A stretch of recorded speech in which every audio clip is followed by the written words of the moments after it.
The 100 Line Last Defense Academy is a game created by Kazutaka Kodaka and Kotaro Uchikochi. The former is known for creating games such as the Danganronpa series, where 15 students are trapped in a classroom and must kill each other to get out, but must go through a class trial, where everyone must find out who the killer is. While the latter is known for its Zero Escape game series, where 9 people are kidnapped and to get out, you have to go through 9 different doors leading to an escape room, where you have to go through some puzzle games to move on. I'm most familiar with the Danganronpa series, and have played the first Zero Escape game called 9 Hours, 9 Persons, 9 Doors, which is known for its branching paths, where the choices you make determine which ending you get. Those two got together and made a tactical game, the 100 Line The Last Defense Academy, and I've been loving the game so far.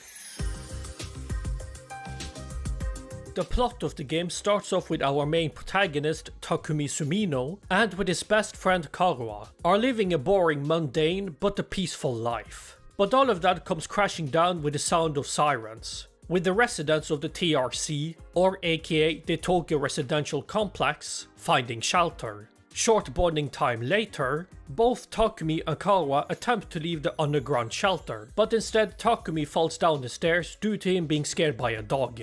But Karuha, instead of checking up on Takumi, runs after the dog. Takumi runs after them inside an abandoned school building. He then meets Seirei, who was disguised as the dog, a ghost-like creature, and tells Takumi to basically stab himself with an infuser knife, but then a new alarm sets off. He then runs away from the ghost creature and reunites with Karuha, but then random creatures from up above comes crashing down, and in turn wreaks havoc across TRC. After an ugly fall, Karuha gets surrounded by the creatures, and Takumi finally stabs himself with the infuser that Seirei provided him. After protecting Karuha, Seirei then sends Takumi to some weird otherworldly space, and then he wakes up in a classroom, with a few other students there as well. Takumi Sumino and 14 other students have been forced to protect the academy they are in for 100 days using the superpower Hemo Anima, where with a stab in the heart gives them various weapons to use in battles, with various strong commanders forcefully tries to get the thing that the characters are trying to protect, but also figuring out the truth of why they are there in the first place, and this is the general start of the game.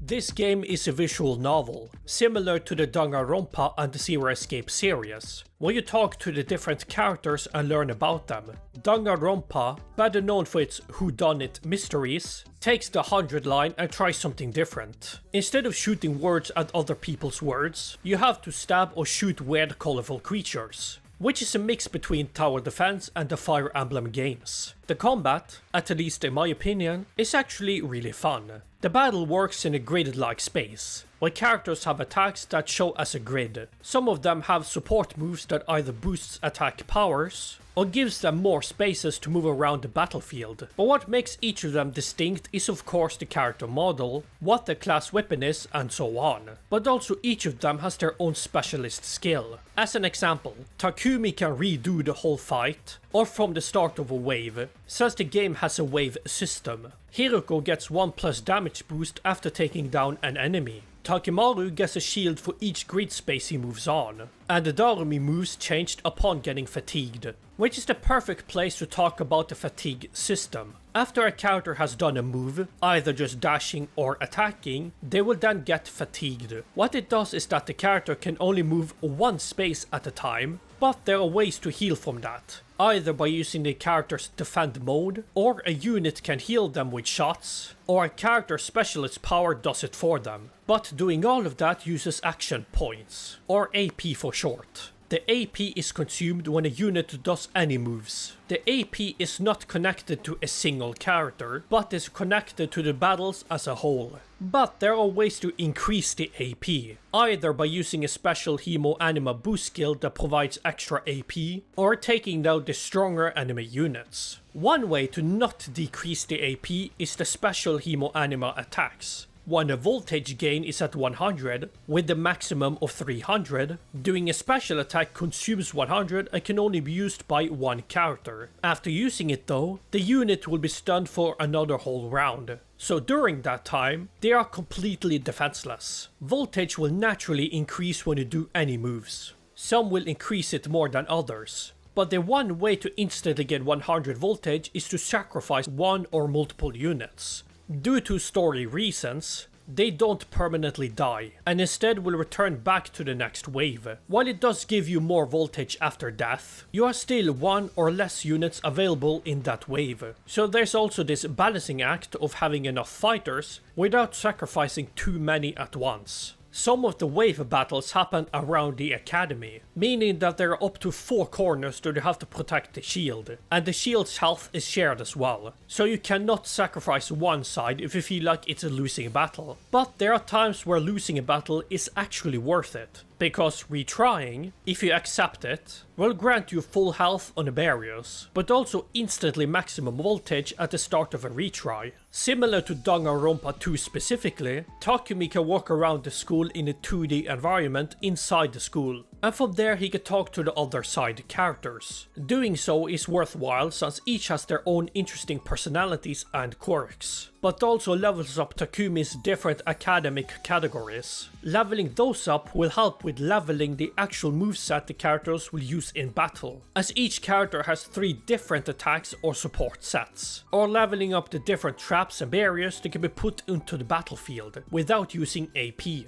However, those moves do not level up the damage output, but instead grants the unit some extra moves, or gets 1.5 more voltage and so on. But to level up those, you need a specific currency and materials. Those will be added when you do a regular battle, but if you need to forage for more materials, you then need to do some exploring. So the exploring part is unfortunately mandatory, or optional in free time mode. In exploring mode, you are in a Mario Party-esque board, and from there you get to pick random cards with a certain number on it. And choosing that number will move you that many spaces. Those spaces will contain different colors with a specific icon, and landing on it will maybe grant you the materials. So the maybe part here is that upon getting on a space, you need to make a certain choice. Some of them let you get the materials, some damages a single member and grants the materials, or worse is that everyone gets hurt with nothing to show for. There will also be some invader battles happening on the board as well, but this is the only optional way to gather these materials to level up all your things, or to make gifts to give to the other characters if you so want.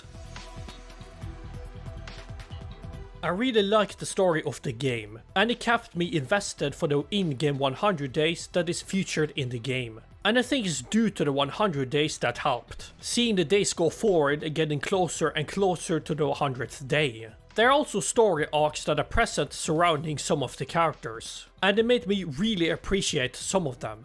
What works with the characters, for me at least, is that you get more free time with them, as the aforementioned Danganronpa kills off characters, so you don't really have time to know all of them before that. But in this game you have plenty of time to learn and like or dislike some of them, and I really like some of them. Not only that, but each of them has a distinct style that makes them memorable, and you can clearly see that it is the same artist that has done the Danganronpa character models because of the art style. Sometimes I like to think about what their ultimate talents would be if they were in a Danganronpa killing game, stuff like that. An example might be the ultimate persuader, SFX makeup artist, disciplinarian, automotive mechanic, and so on. The English voice acting is not bad by any means, but there are acting decisions that I feel a bit weird. I think what I'm trying to get at is that the voice acting is great, but the voice directing is a bit wonky, so to speak. It has a lot of references, but some of them are not even subtle,